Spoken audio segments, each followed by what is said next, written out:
ओम ओम ओम ओम ओम। आज हम फिर से आज हम जो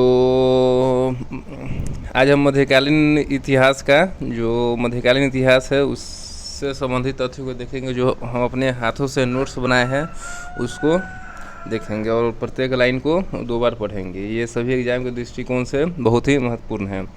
आज हम मध्यकालीन इतिहास से पढ़ेंगे, लगभग 3 जो क्लास की है उससे संबंधित तथ्यों को देखेंगे। ठीक है, शुरू करते हैं मध्यकालीन इतिहास। आज ये मेरा पहला वीडियो है। आज ये मेरा पहला वीडियो है जिसमें इस्लाम के उदय से संबंधित यानी मध्यकालीन इतिहास है पूरा पढ़ेंगे। ठीक है, शुरू करते हैं।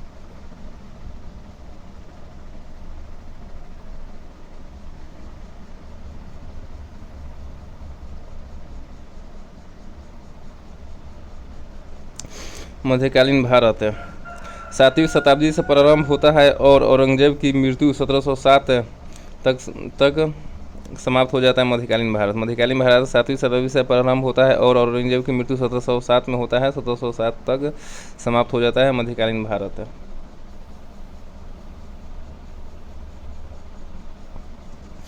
पढ़ेंगे इस्लाम के उदय। 7वीं शताब्दी में सऊदी अरब में इस्लाम धर्म के उदय से पहले ईसाई पादरी धर्म चल रहा था। सऊदी अरब में जो पादरी केवल धनी ईसाइयों को ही चर्च में जाने दे रहा था, गरीब मध्यम ईसाई को नहीं। पढ़ेंगे इस्लाम का उदय कैसे हुआ। 7वीं शताब्दी में सऊदी अरब में इस्लाम का उदय से पहले ईसाई पारसी धर्म चल रहा था। सऊदी अरब में जो पादरी केवल धनी ईसाइयों को ही चर्च में जाने दे रहा था, गरीब मध्यम ईसाई को नहीं। पादरी लोग मध्यम वर्ग के ईसाई और निम्न वर्ग के ईसाई को चर्चों में जाने से मना कर रहे थे। पादरी लोग मध्यम वर्ग के ईसाई और निम्न वर्ग के ईसाई को चर्चों में जाने से मना कर रहे थे। पादरी लोग तानाशाही पर उतरा था। मध्यम वर्ग और ईसाई और निम्न वर्ग के ईसाई ये लोग पादरी को पसंद नहीं करेंगे। ये लोग सोच रहे हैं कि अब नया धर्म स्वीकार कर लें। इसी बीच में हज़रत मोहम्मद साहब इसका लाभ उठाते हैं। मध्यम और निम्न वर्ग ईसाई जो है ये लोग पादरी वर्ग को पसंद नहीं करते हैं और ये लोग सोच रहे हैं कि अब नया धर्म स्वीकार कर ले। इसी बीच में हज़रत मोहम्मद साहब ने इसका लाभ उठाते हैं। पढ़ेंगे हज़रत मोहम्मद साहब से संबंधित तथ्य को। हज़रत मोहम्मद साहब का जन्म 1570 ईस्वी में सऊदी अरब के मक्का शहर में हुआ। हज़रत मोहम्मद साहब का जन्म 570 ईस्वी में सऊदी अरब के मक्का शहर में हुआ। हज़रत मोहम्मद साहब के पिता का नाम अब्दुल्लाह थे। हज़रत मोहम्मद साहब के पिता का नाम अब्दुल्लाह थे। हज़रत मोहम्मद साहब के माता का नाम अमीना थी। हज़रत मोहम्मद साहब के माता का नाम अमीना थी। हज़रत मोहम्मद साहब की पत्नी खदीजा बेगम थी जो एक विधवा थी और खदीजा बेगम की उम्र 40 साल था और हज़रत मोहम्मद साहब की उम्र 25 वर्ष था, तो दोनों के बीच में शादी हुआ। हज़रत मोहम्मद साहब की पत्नी खदीजा बेगम थी। खदीजा बेगम एक विधवा थी। खदीजा बेगम की उम्र 40 साल थी और हज़रत मोहम्मद साहब की उम्र 25 साल था, तो दोनों के बीच विवाह हुआ। हज़रत मोहम्मद साहब का चाचा था अबू तालिब। हज़रत मोहम्मद साहब का चाचा था अबू तालिब। अबू तालिब ने मोहम्मद साहब का लालन पालन पोषण करते थे। अबू तालिब मोहम्मद साहब का लालन पालन पोषण करते थे। हज़रत मोहम्मद साहब का अन्य नाम है पैगंबर, रसूल, नबी, अल अमीन कहा जाता है। हज़रत मोहम्मद साहब को पैगंबर, रसूल, नबी, अल अमीन कहा जाता है। हज़रत मोहम्मद साहब को 6 से 10 ईस्वी में हीरा नामक गुफा में ज्ञान की प्राप्ति हुआ और हीरा नामक गुफा सऊदी अरब में है। हज़रत मोहम्मद साहब को 6 से 10 ईस्वी में हीरा नामक गुफा में ज्ञान की प्राप्ति हुआ। हीरा नामक गुफा सऊदी अरब में है। हज़रत मोहम्मद साहब इस्लाम का प्रवर्तक माने जाते हैं। हज़रत मोहम्मद साहब इस्लाम के प्रवर्तक माने जाते हैं। हज़रत मोहम्मद साहब की पुत्री है फातिमा। हज़रत मोहम्मद साहब की पुत्री है फातिमा। हज़रत मोहम्मद साहब के दामाद है अली। हज़रत मोहम्मद साहब का दामाद है अली। हज़रत मोहम्मद साहब का नाती है हुसैन। हज़रत मोहम्मद साहब का नाती है हुसैन।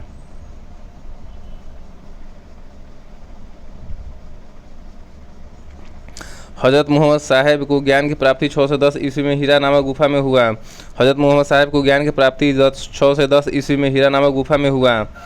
ज्ञान की प्राप्ति के समय अल्लाह के द्वारा एक एंजल आता है और एंजल का नाम जिब्राइल है, जो मोहम्मद साहब को कुरान पुस्तक उपहार स्वरूप देता है। ज्ञान की प्राप्ति के समय अल्लाह के द्वारा एक एंजल आता है तो और एंजल का नाम जिब्राइल है, जो मोहम्मद साहब को कुरान पुस्तक उपहार स्वरूप देता है। एंजल संदेशवाहक या फरिश्ता को कहा जाता है। एंजल संदेशवाहक या फरिश्ता को कहा जाता है।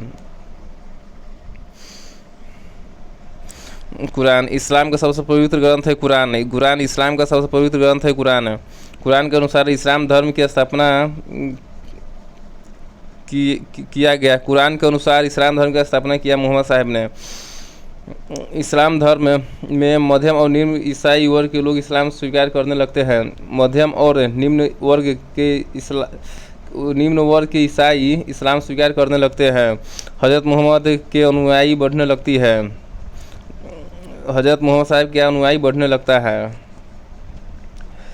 इस्लाम धर्म से नाराज होता है पादरी वर्ग ने हज़रत मोहम्मद साहब से झगड़ा कर मदीना भेज दिया गया। हजरत को 622 ईस्वी में। इसी घटना को हिजरी संवत के नाम से जाना जाता है।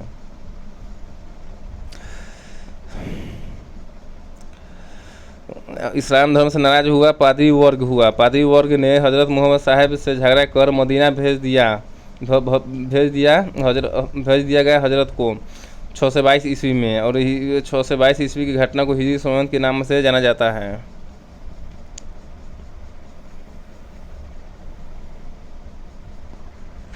मोहम्मद साहब का विचार इस्लाम के प्रति क्या था? मोहम्मद साहब ने कहा, एक सच्चा मुसलमान होने के 5 निशानियां होता है: नमाज, रोज़ा, हज, कलमा और ज़कात। मोहम्मद साहब ने कहा कि एक सच्चा मुसलमान होने के 5 निशानियां होता है। क्या है? नमाज, रोज़ा, हज, कलमा और ज़कात। नमाज में क्या होता है? नमाज 5 प्रकार के होते हैं: जोहर नमाज, फजीर नमाज, ईशा नमाज, मगरिब नमाज और आसिर नमाज। नमाज 5 प्रकार के होते हैं: जोहर नमाज, फजीर नमाज, ईशा नमाज, मगरिब नमाज और आसिर नमाज। रोज़ा, रमज़ान के महीने में रोज़ा रखिए। ये कहा मोहम्मद साहब ने। हज, अपने जीवन काल में एक बार हज पर यात्रा जाना चाहिए। मोहम्मद साहब ने कहा है कि अपने जीवन काल में एक बार हज पर यात्रा जाना चाहिए। कलमा, अल्लाह में भरोसा रखिए। कलमा का अर्थ है अल्लाह में भरोसा रखिए। और ज़कात का अर्थ है अपने जीवन में कमाए गए कुल संपत्ति का 2.5% दान दीजिए इस्लाम के लिए। ज़कात का अर्थ है अपने जीवन में कमाए गए कुल संपत्ति का 2.5% दान कीजिए।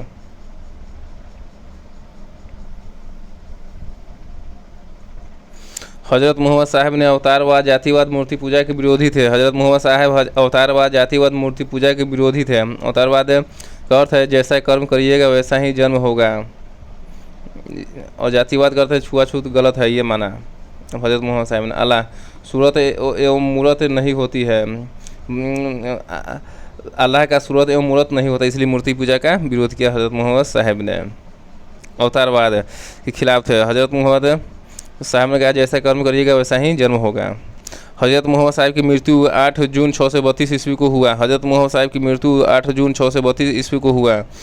इस्लाम को जो आगे बढ़ाएगा उसे खलीफा के नाम से जाना जाता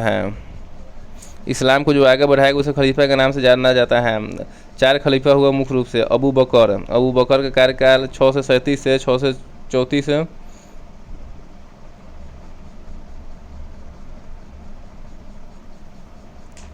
AD तक रहा। हज़रत मोहम्मद साहब का कार्यकाल 632 से 634 AD तक रहा। हज़रत मोहम्मद साहब का कार्यकाल 632 से 634 AD तक रहा। अबू बकर का उम्र का कार्यकाल 634 से 644 AD तक रहा। उम्र का कार्यकाल 634 से 644 ईस्वी तक रहा। उस्मान खलीफा बना रहा 644 से लेकर 656 ईस्वी तक। उस्मान खलीफा बना रहा 644 से 656 ईस्वी तक। अली खलीफा बना रहा 656 से 661 ईस्वी तक। अली खलीफा बना रहा 656 से 661 ईस्वी तक है। अली की मृत्यु 661 ईस्वी में हो गया। अली की मृत्यु 661 ईस्वी में हो गया। अबू बकर खलीफा बना रहा है 632 से 634 ईस्वी तक। अबू बकर खलीफा बना रहा है 632 से 634 ईस्वी तक। इस्लाम के प्रथम खलीफा थे अबू बकर। अबू बकर की विशेषता, इन्होंने 11 सैनिकों का दल का गठन किया। अबू बकर ने 11 सैनिकों के दल का गठन किया। बिजेंटाइन साम्राज्य का पर आक्रमण किया। बिजेंटाइन यूरोप पूर्वी और पश्चिमी के भाग को कहा जाता है। अबू बकर ने बिजेंटाइन साम्राज्य पर आक्रमण किया। बिजेंटाइन यूरोप के पूर्वी और पश्चिमी भाग का हिस्सा था। उमर ये अबू बकर का लड़का था जो खलीफा बना। उमर बकर ये अबू बकर का लड़का था जो खलीफा बना। उमर सीरिया पर विजय प्राप्त किया। उमर ने सीरिया पर विजय प्राप्त किया। उमर ने सेनानी की उपाधि लिया। उमर ने सेनानी की उपाधि लिया। उस्मान 17 साल की उम्र में खलीफा बना। उस्मान 17 साल की उम्र में खलीफा बना। इनकी हत्या नमाज पढ़ते के दौरान किया गया। उस्मान की हत्या नमाज पढ़ते के दौरान किया गया। सऊदी अरब में 2 जगह है, मक्का एवं मदीना। ये सऊदी अरब में 2 जगह है, मक्का एवं मदीना। मक्का और मदीना में याजिद को ईसाइयों के समर्थन से नया खलीफा बना दिया गया। मक्का एवं मदीना में याजिद को ईसाइयों के समर्थन से नया खलीफा बना दिया गया। सऊदी अरब में कुका की जनता ने हुसैन को अपने खलीफा मान रही थी। सऊदी अरब में कुका की जनता हुसैन को अपना खलीफा मान रही थी। कुका अली की विधवा पत्नी फतिमा बेगम थी जो अपने पुत्र हुसैन के साथ कुका शहर पर भाग कर आकर यहीं पर रहने लगी थी। अली की विधवा पत्नी फतिमा बेगम अपने पुत्र हुसैन के साथ कुका शहर भाग कर आकर यहीं पर रहने लगी थी। खलीफा बनने के लेकर भयंकर युद्ध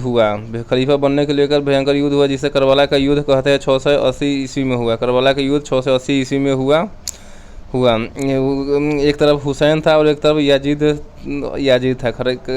करबला का युद्ध 680 ईस्वी में हुआ। एक तरफ हुसैन था और एक तरफ याजिद था। तो और हुसैन की हत्या याजिद द्वारा कर दिया गया। याजिद विजयी रहा करबला के युद्ध में। और याजिद मक्का मदीना के निवासी था। याजिद क्या था? मक्का मदीना के निवासी था। याजिद विजयी रहा, हुसैन मारा गया। अगर आपको मध्यकालीन भारत बढ़िया से पढ़ना है तो हरिश्चंद्र मुखर्जी की किताब बहुत अच्छा है, इसको पढ़ सकते हैं। भारत पर अरबों का इस आक्रमण कारण क्या था? इस्लाम का विस्तार और सर्वाधिक मात्रा में धन की लूटपाट करना। भारत पर अरबों का आक्रमण का मुख्य कारण था इस्लाम का विस्तार करना और सर्वाधिक मात्रा में धन की लूटपाट करना। बगदाद पूरे विश्व में इस्लामी जगत का एक ही प्रधान होता था जो बगदाद में बैठता था और इसका नाम अलीविदा खलीफा है। पूरे विश्व में इस्लाम जगत का एक ही प्रधान होता था जो बगदाद में बैठता था और इनका नाम अल-वालिद खलीफा होता था। श्रीलंका सिलोन में 708 ईस्वी में यहाँ के राजा मेघवर्मन थे जो श्रीलंका या सिलोन में 708 ईस्वी में यहाँ के राजा मेघवर्मन थे जो हिंदू अनाथ लड़कियों के विवाह कर रहे थे। मेघवर्मन हिंदू अनाथ लड़कियों का विवाह कर रहे थे। अल-वालिद खलीफा मेघवर्मन के पास गया और हिंदू एवं मुस्लिम अनाथ लड़कियों को जहाज में भरकर बगदाद भेजे निकाह के लिए। ये कहा, हिंदू और मुस्लिम अनाथ लड़कियों को जहाज में भरकर बगदाद भेजे विवाह के लिए। मेघवर्मन भेजा, ठीक है। फिर जहाज बगदाद के लिए रवाना हुआ। जैसे यह जहाज सिंध के देवल बंदरगाह पहुंचा। जहाज से मुस्लिम अनाथ लड़कियों को समुद्री डाकुओं ने उतार लिया। जहाज बगदाद के लिए रवाना हुआ। जैसे यह जहाज सिंध के देवल बंदरगाह पहुंचा। जहाज से मुस्लिम अनाथ लड़कियों को समुद्री डाकुओं ने उतार लिया। डाकुओं का नाम था भेर, टन, कमार और कुरके। इन डाकुओं का नाम था भेर, टन, कमार और कुरके। ये सब डाकू होते थे। और सिंध ये उत्तर पश्चिमी क्षेत्र में सिंध थे यहाँ। और सिंध के राजा दाहिर थे जो एक ब्राह्मण थे। इसी खबर। और बगदाद क्या थी? इराक की राजधानी। बगदाद क्या था? इराक की राजधानी। इराक का गवर्नर कौन था? अल-हजाज। इराक का गवर्नर कौन था? अल-हजाज। जो गवर्नर वहाँ का अल-हजाज। इराक का राजा अल-हजाज था जो वहाँ गवर्नर अल-वालिद ने बनाया था। अल-हजाज गवर्नर था। अल-वालिद ने अल-हजाज को बनाया था। अल-हजाज ने दाहिर के पास पत्र लिखा। दाहिर ने कहा कि इन डाकुओं से मेरा दूर दूर तक कोई रिश्ता नहीं है। दाहिर ने कहा अल-हज्जाज को कि इन डाकुओं से मेरा दूर दूर दूर तक रिश्ता नहीं है, पर डाकू दाहिर के ही लोग थे, पर डाकू दाहिर के ही लोग थे। जहाज से लूटे गए माल एवं लड़कियों को क्षतिपूर्ति दो, ये कहा वालिद ने। मैं 1 भी रुपया तो क्षतिपूर्ति नहीं दूंगी, ये दाहिर ने कहा। जहाज से लूटे गए माल एवं लड़कियों को क्षतिपूर्ति दो, दाहिर ने कहा मैं 1 भी रुपया क्षतिपूर्ति नहीं दूंगा। फिर 711 ईस्वी में इराक से अल-हज्जाज के द्वारा 2 सेनापति आक्रमण के लिए सिंध भेजे जाते हैं, उबैदुल्लाह एवं उदैल को। 711 ईस्वी में इराक से अल-हज्जाज के द्वारा 2 सेनापति आक्रमण के लिए सिंध भेजे जाते हैं, उबैदुल्लाह एवं उदैल को। दुर्भाग्यवश दाहिर एवं उसके सैनिकों द्वारा उबैदुल्लाह एवं उदैल की हत्या किया जाता है। दाहिर एवं उसके सैनिकों द्वारा उबैदुल्लाह एवं उदैल की हत्या किया जाता है। इसके बाद अल-हज्जाज की गुस्सा 7वें आसमान पर पहुंच जाता है। अल-हज्जाज की गुस्सा 7वें आसमान पर पहुंच जाता है। फिर अल-हज्जाज कहता है कासिम जाओ दाहिर की हत्या कर लाओ, कासिम जाओ दाहिर की हत्या कर लाओ, ये कहता है अल-हज्जाज। कासिम का पूरा नाम है मोहम्मद बिन कासिम। कासिम का पूरा नाम है मोहम्मद बिन कासिम। कासिम का जन्म 695 ईस्वी में सऊदी अरब के ताइफ शहर में हुआ। कासिम का जन्म 695 ईस्वी में सऊदी अरब के ताइफ शहर में हुआ। कासिम के पिता कासिम बिन यूसुफ थे। कासिम के पिता का नाम कासिम बिन यूसुफ थे। कासिम के दादा हज्जाज बिन यूसुफ था। अल-हज्जाज कासिम के दादा हज्जाज बिन यूसुफ या अल-हज्जाज था।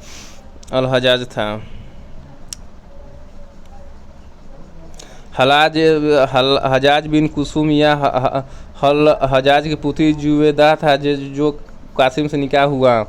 अल-हज्जाज की पुत्री जुवेदा थी जो कासिम से निकाह हुआ। 712 ईस्वी में मोहम्मद बिन कासिम ने सिंध पर हमला किया। 712 ईस्वी में मोहम्मद बिन कासिम ने सिंध पर हमला किया। भारत पर प्रथम मुस्लिम आक्रमण राजा दाहिर के मूर्खता का परिणाम था, ये कहा एसी मुखर्जी हरिश्चंद्र ने। भारत पर प्रथम मुस्लिम आक्रमण राजा दाहिर की मूर्खता का परिणाम है, ये कहा एसी मुखर्जी यानी हरिश्चंद्र मुखर्जी इतिहासकार ने।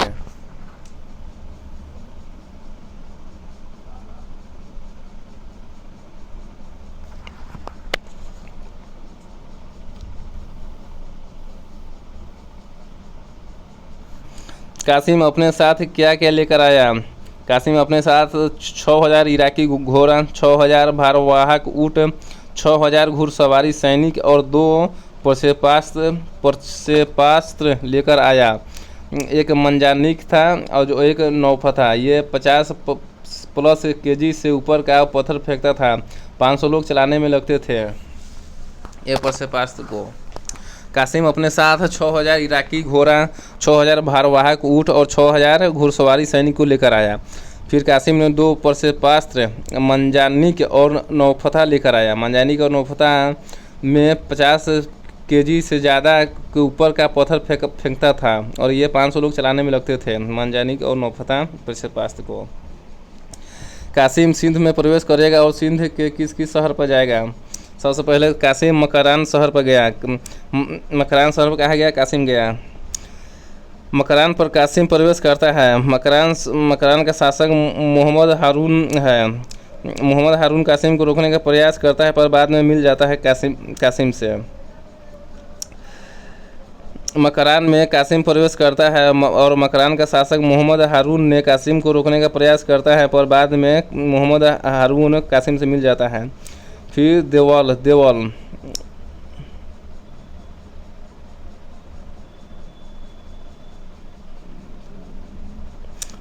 में 17 वर्ष से अधिक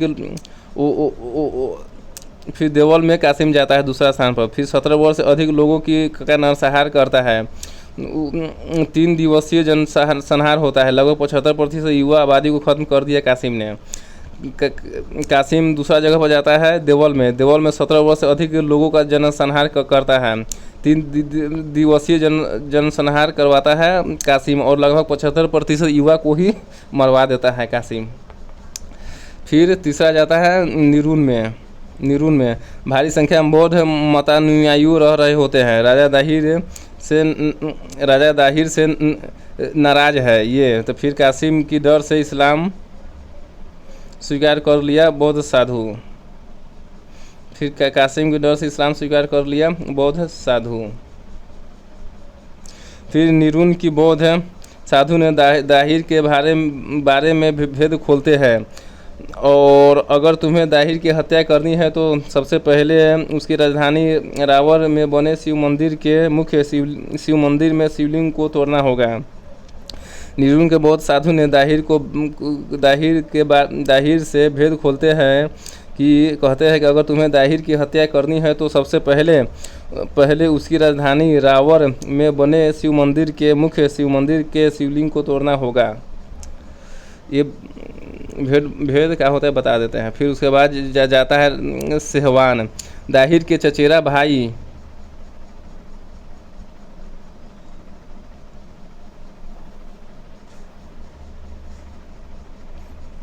दाहिर के चचेरा भाई वजहरा यहाँ के राजा था। कासिम के भय से भागकर बुधिया के जाटों की यहाँ शरण ले लेता है। फिर भी कार्क नामक जाट ने कासिम की वो बता देता है।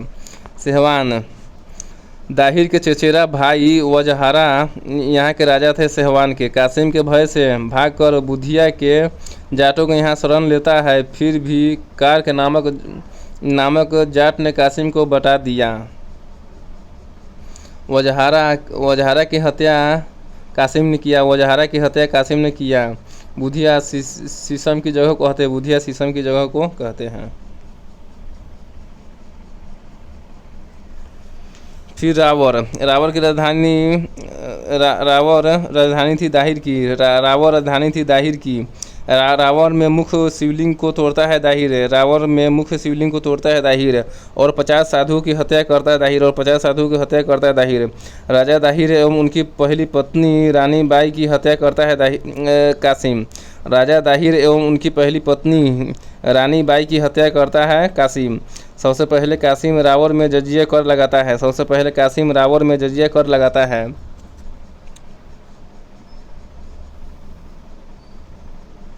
अरोर दाहिर की दूसरी राजधानी थी। और यहाँ से कासिम ने अथाह धन संपत्ति को लूटा। अरोर से कासिम ने अथाह धन संपत्ति को लूटा। और अरोर दाहिर की दूसरी राजधानी थी। ब्राह्मणवाद यहाँ के राजा दाहिर के पुत्र जयसी थे। ब्राह्मणवाद के राजा दाहिर के पुत्र जयसी थे। जयसी ने कासिम के डर से इस्लाम स्वीकार किया और इसके बावजूद भी कासिम ने जयसी एवं उनकी माता लाडो देवी की हत्या की। जयसी ने कासिम के डर से इस्लाम स्वीकार किया, इसके बावजूद भी कासिम ने जयसी एवं इनकी माता लाडो देवी की हत्या कर दी।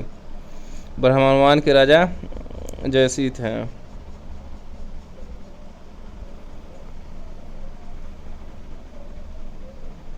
ब्राह्मणवाद के राजा दाहिर के पुत्र जयसी थे। पढ़ेंगे लेक्चर 3। जयसी के माता लाडो देवी की हत्या कासिम द्वारा किया गया। जयसी के माता लाडो देवी की हत्या कासिम द्वारा किया गया। लाडो देवी की 2 पुत्रियां जिनका नाम सूर्य देवी एवं परमिला देवी था। लाडो देवी की 2 पुत्रियां थी जिनका नाम सूर्य देवी एवं परमिला देवी थी। इन दोनों को कासिम उठाकर बगदाद के खलीफा के पास ले जाते हैं। सूर्य देवी एवं परमिला देवी को कासिम ने उठाकर बगदाद के खलीफा के पास लेके जाते हैं। सिक्का सिंध के क्षेत्र था। सिक्का क्या है? सिंध के क्षेत्र था। सिक्का लगभग 1000 प्लस ब्राह्मणों की हत्या कासिम ने किया। सिक्का में लगभग 1000 से ज़्यादा ब्राह्मणों की हत्या कासिम ने किया। सिक्का में भारी संख्या में धन संपत्ति की लूटपाट किया कासिम ने। सिक्का में भारी संख्या में धन संपत्ति की लूटपाट किया कासिम ने। सिक्का सिंध का क्षेत्र था। फिर आता है मुल्तान। मुल्तान से भारी संख्या में सोने की लूटपाट किया कासिम ने। मुल्तान से भारी संख्या में सोने की लूटपाट किया कासिम ने। मुल्तान को स्वर्ण नगरी के नाम से जाना गया। मुल्तान को स्वर्ण नगरी के नाम से जाना गया। भारत पर अरबों के आक्रमण के प्रभाव। भारत पर अरबों के आक्रमण के क्या क्या प्रभाव पड़े। भारतीय लोगों को समुद्री या जल मार्ग का ज्ञान हुआ। अरबियों द्वारा प्राप्त हुआ। भारतीय लोगों को समुद्री जलमार्ग का ज्ञान अरबियों द्वारा प्राप्त हुआ। समुद्री जलमार्ग के तहत भारतीय लोग अपना व्यापार अफ्रीका, यूरोप एवं एशिया में चलाने लगे। समुद्री जलमार्ग के तहत भारतीय लोग अपना व्यापार अफ्रीका, यूरोप, एशिया में चलाने लगे। दूसरा प्रभाव पड़ा अरबियों के द्वारा ही भारत में ऊँट पालन विधि, खजूर की खेती करने की विधि, दिरहम नामक सोना चलाने का काम किया। अरबियों के द्वारा ही भारत में ऊँट पालन विधि, खजूर की खेती करने की विधि शुरुआत हुआ और दिरहम नामक सोना का सिक्का चलाने का काम भी अरबियों ने ही किया। अरबियों के द्वारा ही भारतीयों को गणित का ज्ञान प्राप्त हुआ, जैसे वर्गमूल, घनमूल, दशमलव प्रणाली अरबियों की देन है। अरबियों के द्वारा ही भारतीयों को गणित का ज्ञान प्राप्त हुआ, जैसे वर्गमूल, घनमूल, दशमलव प्रणाली अरबियों की देन है। 9वीं शताब्दी में पूरे अरब जगत में गणित के ज्ञान को